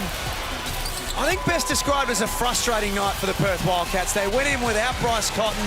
John really was clearly agitated with some of the things that he saw, but all celebration and jubilation for the Jack Jumpers. Well, that's right. They deserve a lot of credit for what took place with the Perth Wildcats. They were up and in. They made it really tough for the Perth Wildcats with the way in which they were defending. As we look at the table, and 16 and 12, outstanding performance, and of those 12, I marvel at the fact that the 12 losses, 55 points combined of those 12. So they've been in every single contest, and of course they await who they're going to be playing in that play-in game before they get to the semi-finals, and it's going to be an intriguing set of games tomorrow. Talk to us about Will Magnate, Liam, and his night at the office. Oh, he was fantastic. He's having an enormous impact for this team right now. Coming in off the bench, the heat's out of the game, and he can come in and do his thing. He's a lob threat, but he's a big-time rim protector. What he does for their defense cannot be overstated. He's getting on the offensive glass as well, and he's a power of strength down there. The game feels like it's kind of slowed down a little bit for Will Magnate. Now that he's gotten healthy, he's stayed healthy, he's feeling athletic, and he is very athletic, sending shots away. So what a night. 13 points, 8 rebounds, 5 block shots, and he did it at a high efficiency as well, 4 of 7 from the field. So tremendous performance from him tonight on the back of what's been really solid play from him in recent times. Same can be said for Jack McVeigh, particularly in the first half, Drew. He's ended up with 20 points, but he was the one that really set it up for them. No, he does, and he's more than just what he does on the floor. He's that spiritual leader. I've been talking about him being in the captain of my all body language team, because he plays with a smile on his face, and the support and just the encouragement that he provides his teammates it goes a little unnoted sometimes as well. But what he can do on the floor, he can hurt you in so many different ways. Around the basket, he's got all the little herky-jerky, crafty stuff around the rim, and then from the three-point line, he can knock it down. And he's also, he battles on the boards. He's in there, he contests amongst the tall timber. So he is going to be unlucky, I think, not to be in the All-Star 5, the first team All-Star 5, but I would not be complaining if he was. What about the Perth Wildcats? It was a loss tonight that we spoke about it off the top. They had already qualified for second, so they couldn't move. Sometimes the motivation factor can be hard, but when they sit down and review it, anything that they'll just want to get out of their game before the playoffs start? Oh, my word, I think there's a lot to break down of what's taken place the last couple of games. And, of course, it gets back to that question of yes, Bryce Cotton's our man and he's got to be our go-to guy, but what happens when either it's not going for him and the defence takes it away, or if he's not there? I think if you look at the other two teams, you take Chris Goulding out of Melbourne United, that hurts. Yep. But I don't think it hurts to the same impact that's been demonstrated with the Perth Wildcats. So they've got to find a way to do that. They need to tidy up the board, so they've got a lot to digest. Here is what's to come on the last day of the regular season. We start in Melbourne with Melbourne United, who can't move from top spot. Illawarra, though, can potentially shape what it all looks like. At best, they could finish fourth. Well, that's the big question tomorrow, isn't it? Who is going to finish fourth? Who's going to get that game against Tasmania to get straight into the playoffs in that top 4? And the Hawks have been playing great, and then, of course, we're going to head to Adelaide. And by then, we'll know the number. So the New Zealand Breakers, like we had in the last game last season, will go into that game knowing exactly what they need to do, not only to win, but by how much, and they could potentially finish fourth as well. It is, and that's another one where you look at the Breakers, if they do get in there, that is not a team you want to be seeing. Now, of course, without Anthony Lamb, they're not as potent as they were a couple of weeks ago, but still, they have got a lot of talent and can present teams with some huge challenges. Been a fun night at My State Bank Arena. Great to be in the venue for the first time as well. A big shout out to the Jack Jumpers, and a big shout out to you for watching tonight on behalf of Andrew Gaze, Liam Santa Maria, and our team behind the scenes who make it all look so good. Thanks for being with us tonight. We are back tomorrow for the final day of the NBL24 regular season.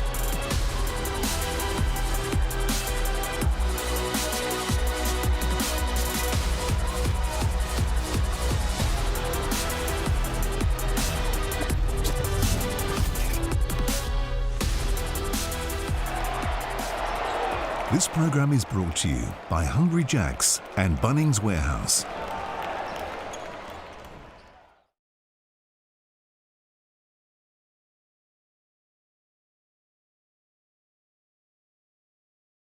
Because some of them are universal and some of them are fixed left and right, so they just won't go in, you know. So I sort of said to Andrew, we'll make sure. Was that you want somebody to talk into the press of mine? Next season, so they can just